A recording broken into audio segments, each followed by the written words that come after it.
नमस्कार। मेरा नाम भाऊ तोरसेकर। आप देख रहे हैं प्रतिवाद। दोस्तों, ये मेरा हिंदी यूट्यूब चैनल है। पहले मैं प्रतिपक्ष जो मराठी यूट्यूब चैनल है मेरा, वहाँ मेरे वीडियो डालता था हिंदी के। तो जो सिर्फ हिंदी सुनना चाहते मुझे, उनके लिए मैंने प्रतिवाद अलग से यूट्यूब चैनल बनाया है कुछ महीनों से। तो जो हिंदी सुनना चाहते हैं भाऊ तोरसेकर को, वो कृपया प्रतिवाद को सब्सक्राइब करें। दोस्तों, महाराष्ट्र में अचानक से एक नया उछाल आया है, बवाल खड़ा हो गया है। और वो बवाल एक कॉमेडियन जो है, कुणाल कामरा नाम का। वैसे तो कोई कपिल शर्मा जैसा या राजू श्रीवास्तव जैसा कोई बड़ा कॉमेडियन है नहीं।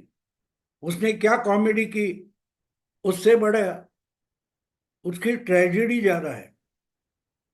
यानी कुणाल कामरा अगर हम देखते रहे और उसकी पूरी हिस्ट्री और बैकग्राउंड इतिहास चेक करेंगे, तो पता चलेगा कि ये कॉमेडियन नहीं है, ये खुद को एक कॉमेडी बनाता है और उसमें ट्रेजेडी ज्यादा होती है।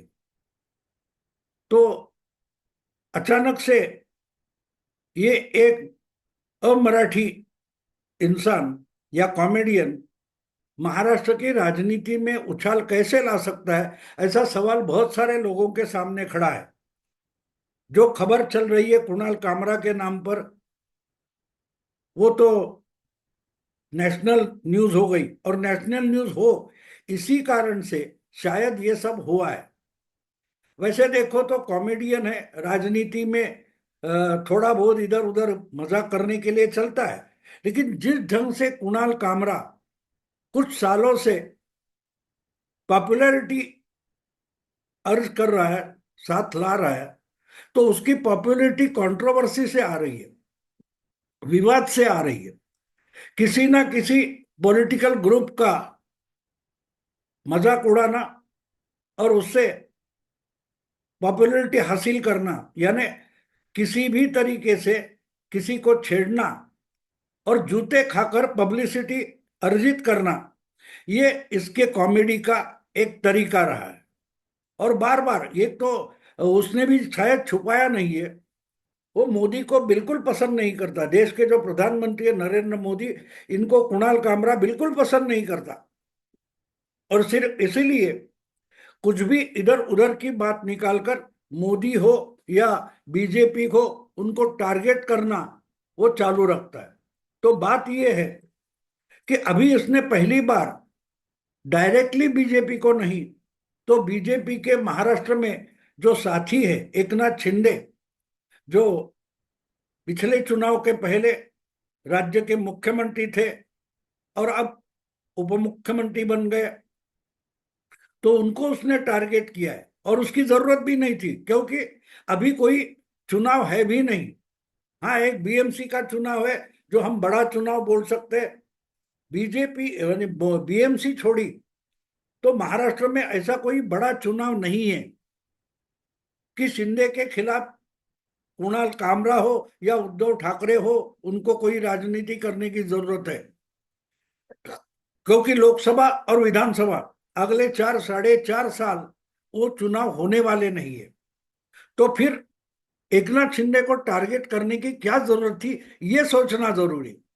समझो हमारे सामने कोई घटना घटती है, तो अगर हम वो घटना समझने की कोशिश करें, तो एक तो अपने आप हो जाता है, या तो कोई जानबूझकर ऐसी तैयारियां करके एकाधी घटना हमारे सामने पेश करता है। मुझे लगता है कि कुणाल कामरा की जो कॉमेडी और ट्रेजेडी है, वो अचानक से उछली नहीं है। पूरे प्लानिंग के साथ कुणाल कामरा को आगे लाया गया है। शायद एक बात है कि रोज रोज की संजय राउत की जो कॉमेडी चलती है, उसकी टीआरपी घट गई है। हर चैनल पर संजय राउत का रोज कुछ बयान आता है, वो प्रेस कॉन्फ्रेंस सुबह सुबह करते हैं और उस पर अलग अलग पार्टियों के नेताओं को पत्रकार सवाल पूछते हैं। और उससे एक कंट्रोवर्सी बनती बनती 2 साल 3 साल हो गए। अब लोग थक चुके हैं संजय राउत को और उसके कंट्रोवर्सी को सुनकर। तो अगर संजय राउत की टीआरपी नहीं चल रही है, तो कोई नया खिलाड़ी लाना पड़ता है। हम देखते कि विराट कोहली की बैट नहीं चलती तो कोई शुभमन गिल आता है, या रोहित शर्मा, या केएल राहुल वगैरह वगैरह, उनको आगे लाया जाता है।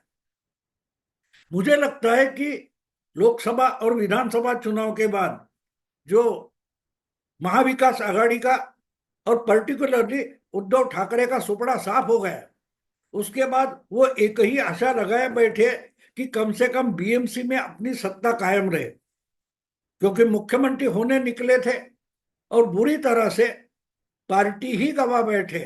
ना पार्टी रही, ना सत्ता रही। तो संजय राउत की टीआरपी घट गई है। सुषमा अंधारे आजकल दिखाई नहीं देती, लोग उनको सुनना भी नहीं चाहते। तो कम से कम लोगों का ध्यान यूबीटी सेना यानी उबाठा शिवसेना की तरफ खींचने के लिए कोई नया कॉमेडियन लाना जरूरी था।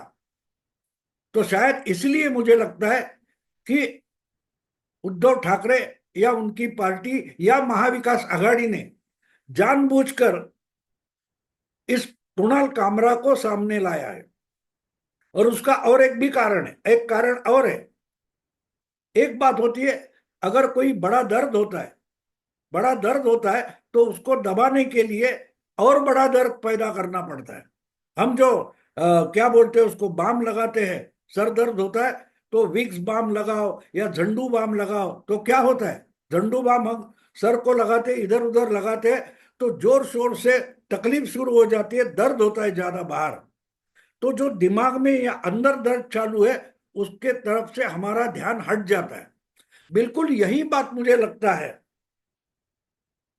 कि ये कुणाल कामरा की जो कॉमेडी है वो एक तरफ से छलावा है कि इस पर बवाल हो जाए तो जो असली मामले चल रहे हैं उस पर से लोगों का ध्यान उठ जाए। अब असली मामला क्या चल रहा है? अचानक से आपको याद होगा 5 साल बाद दिशा सालियन के पिता ने एक हाईकोर्ट में अर्जी दाखिल की है, याचिका की है कि भाई मेरी बेटी को न्याय मिलना चाहिए, और मेरी बेटी ने आत्महत्या नहीं की है, सुसाइड नहीं की है। जो रिपोर्ट उस वक्त पेश किया गया था वो झूठ है और मुझे दबाव में डाला गया। और इसलिए दिशा सालियन के पिता सतीश सालियन अचानक से पिछले 2 हफ्ते सामने आ गए और उन्होंने अपनी बेटी के लिए न्याय मांगने की कोशिश शुरू कर दी। और पहले ही चुनाव में हार चुके उद्धव ठाकरे और उनके बेटे आदित्य ठाकरे की हवा गुल हो गई। रोज रोज उस पर ही चर्चा चल रही थी, नेशनल चैनल हो या मराठी चैनल हो, मराठी मीडिया हो, हर जगह दिशा सालियन, दिशा सालियन, यही चर्चा चलती रही। उसके बीच नारायण राणे हो या बाकी लोग उस पर आदित्य का नाम बार बार लेने लगे, तो उस पर से लोगों का ध्यान हटाना जरूरी था। और जब एक कंट्रोवर्सी, एक सब्जेक्ट पर जब बवाल हो जाता है तो उसको छुपाने के लिए एक नया बवाल खड़ा करना पड़ता है। और बिल्कुल वही बात मुझे लगती है कि कुणाल कामरा, इसको इसीलिए बुलाया गया, बोला गया कि भैया तू कुछ कर, तू कुछ कर। अब एक बात बताइए कि जो घटना 3 साल पहले हो चुकी है, एकनाथ शिंदे जो पहले रिक्शा चलाते थे फिर राजनीति में पब्लिक लाइफ में आ गए, उन्होंने शिवसेना ज्वाइन की, एमएलए बन गए, कारपोरेटर बन गए, आगे चलकर मंत्री बन गए, मुख्यमंत्री बन गए, उप मुख्यमंत्री बन गए। 3 साल पहले उन्होंने उद्धव ठाकरे का साथ छोड़ा और अपने साथ पूरी पार्टी ले गए। उद्धव ठाकरे के साथ उनके कोई लॉयल लोग भी बचे नहीं। तो ये 3 साल पुरानी जो बात है उसको लेकर आज कुणाल कामरा को कॉमेडी करने की जरूरत क्या थी? हाँ, ये 2 साल पहले, 1 साल पहले, 1.5 साल पहले, 6 महीने बाद एकनाथ शिंदे जब मुख्यमंत्री बने उसके 6 महीने बाद, 8 महीने बाद अगर ऐसी कोई कॉमेडी कुणाल कामरा ने की होती तो बात अलग थी। आज 3 साल पुरानी बात निकालकर जब कुणाल कामरा एक कॉमेडी पेश कर रहे हैं, और वो भी कब, जब उद्धव ठाकरे का रंग उतर गया है, उद्धव ठाकरे के हाथ से पार्टी निकल गई है, लोगों ने पॉलिटिकली मतदान में उनको रिजेक्ट कर दिया। ऐसे वक्त में एक कॉमेडियन उठता है और ठाणे की रिक्शा वगैरह ऐसा कुछ कवन करता है, गाना बनाता है और एक कंट्रोवर्सी पैदा कर देता है, तो बात साफ थी कि उसको लोगों का ध्यान बटाना है। और ध्यान बटाने जैसी क्या बड़ी बात हो गई है, तो दिशा सलियन। क्योंकि अब दिशा सालियन का मामला सामने आ चुका है, कोर्ट में आ चुका है, और आज नहीं तो कल आदित्य ठाकरे को गिरफ्तार किया जाएगा, यहां तक चर्चा जोर शोर से चल रही है। तो पिता पुत्र ठाकरे को डरना लाजमी हो जाता है। वो डरे तो बिल्कुल सही, डरना उनका सही है कि क्या होगा, पुलिस पहुंचेगी मातोश्री तक। तो ये जो डर है, कम से कम उसकी चर्चा कम हो। डर जब होता है तो डर सिर्फ एक घटना से नहीं होता, उस घटना की चर्चा से होता है। और अगर सुगबुगाहट भी लगी तो हमारे मराठी में एक अच्छी कहावत है, चोराचा मनात चांदणं। यानी बिल्कुल अंधेरी रात है, फिर भी चोरी करता है, उसको लगता है कि इस अंधेरे में भी मुझे किसने देख लिया है चोरी करते हुए। तो उसके मन में प्रकाश होता है, बाहर भले अंधेरा हो। चोर की दाढ़ी में तिनका बोलते हैं ना, हिंदी में वैसी ही कहावत है, चोर की दाढ़ी में तिनका। बिल्कुल इसलिए अगर आज अचानक एक कॉमेडियन को, या सोकॉल्ड कॉमेडियन को, 3 साल बाद एकनाथ शिंदे के दाढ़ी में तिनका मिला है, तो बात साफ है, उसको चिंता एकनाथ शिंदे या गद्दार शब्द से नहीं है। उसका रोना धोना जो है वो आदित्य ठाकरे पर जो चर्चा दिशा सालियन के मामले में चल रही है, उससे उद्धव ठाकरे भी डरे, और उनको बचाने के लिए शायद कुणाल कामरा को आगे लाया गया।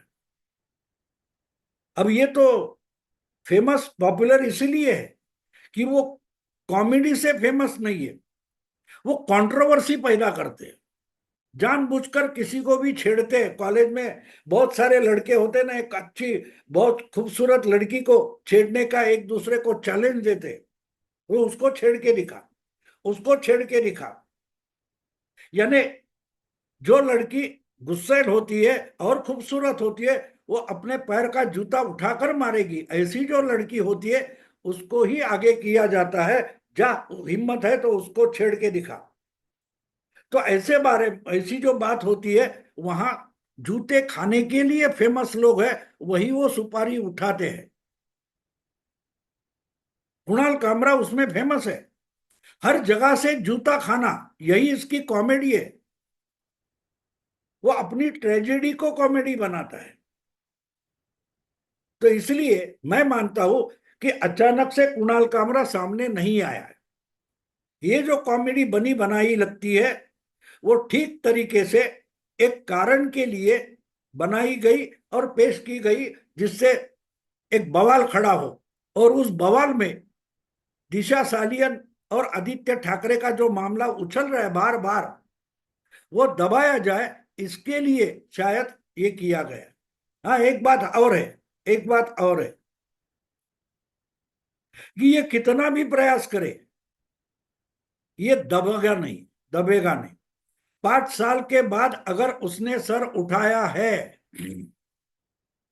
तो दिशा सालियन का मामला या उसकी तहकीकात रुकने वाली नहीं, दबने वाली नहीं।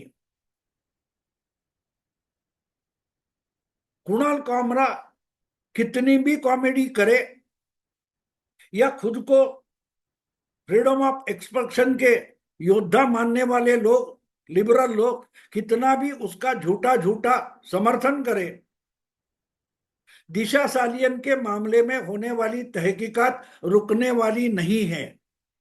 और इसलिए हम आराम से देख सकते हैं, आराम से देख सकते हैं। अगर कुणाल कामरा को फ्रीडम ऑफ एक्सप्रेशन का जो फ्रीडम मिलता मिलता है, क्या वो केतकी चितड़े के लिए नहीं था? 4 साढ़े 4 साल पहले केतकी चितले नाम की एक अभिनेत्री मराठी है, उसने अपने सोशल मीडिया में किसी और की एक कविता फॉरवर्ड की थी जो शरद पवार की निंदा करने वाली थी। उसके लिए केतकी चितले को अरेस्ट किया गया था, गिरफ्तार किया गया था, और उसको पुलिस उसके घर से उठाकर ले जा रही थी।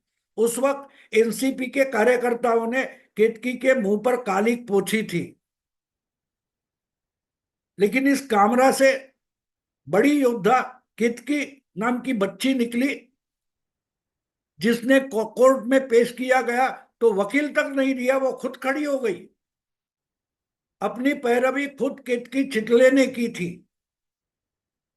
और आगे चलकर देखिए, उद्धव ठाकरे मुख्यमंत्री थे, शरद पवार एमवीए के सूत्रधार थे। क्या हुआ? जो कोई आज रो रहा है, क्या उसने कभी केतकी चितले के लिए 2 आंसू बहाए थे? जो कामरा के लिए रो रहे, वो संजय राउत हो या बाकी सारे लिबरल पत्रकार हो, उन्होंने केतकी चितले के मुंह को काली पोछी गई तो 2 आंसू नहीं बहाए थे। और क्या हुआ था? एक कोर्ट से उसको, एक मामले में उसको जमानत मिलती है, तो दूसरा पुलिस थाने के पुलिस आकर उसको अरेस्ट कर रही थी, और 1.5 2 महीने के लिए वो इस जेल से उस जेल, उस कस्टडी से उस कस्टडी जा रही थी। तब ये लोग कहां थे? किस बिल में छुपे हुए थे?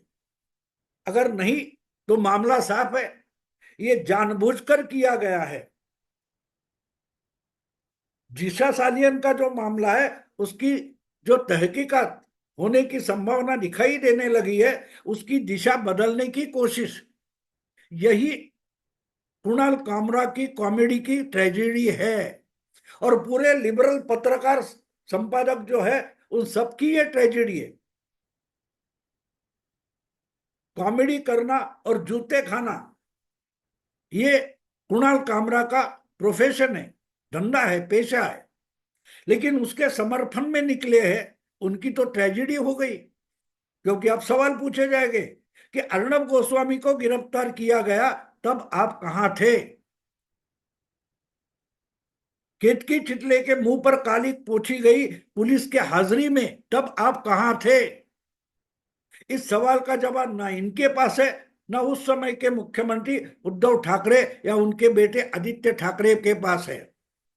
कंगना के घर पर लॉकडाउन में जेसीबी चलाया गया, बुलडोजर चलाया गया, तब उखाड़ दिया बोलने वाले संजय राउत आज किस मुंह से कामरा का समर्थन कर रहे? तो बात साफ है, इनके एक झूठी आशा है, झूठी आशा है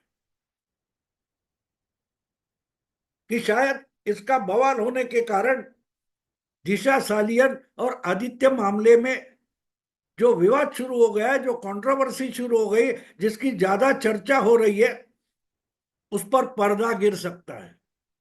लेकिन ऐसा होने वाला नहीं, क्योंकि मामला कोर्ट में है, ना कि मीडिया में है। मीडिया में एक बवाल से दूसरा बवाल दब जाता है, लेकिन कोर्ट के मामले में एक बवाल से दूसरा बवाल या मामला दब नहीं जाता। तो बात साफ है, कुणाल कामरा के कॉमेडी या ट्रेजेडी से तहकीकात की दिशा बदलने वाली नहीं है। दोस्तों, अभी यही रुकता हूं। अगर वीडियो पसंद है तो लाइक कीजिए, शेयर कीजिए और प्रतिवाद को सब्सक्राइब कीजिए। नमस्कार।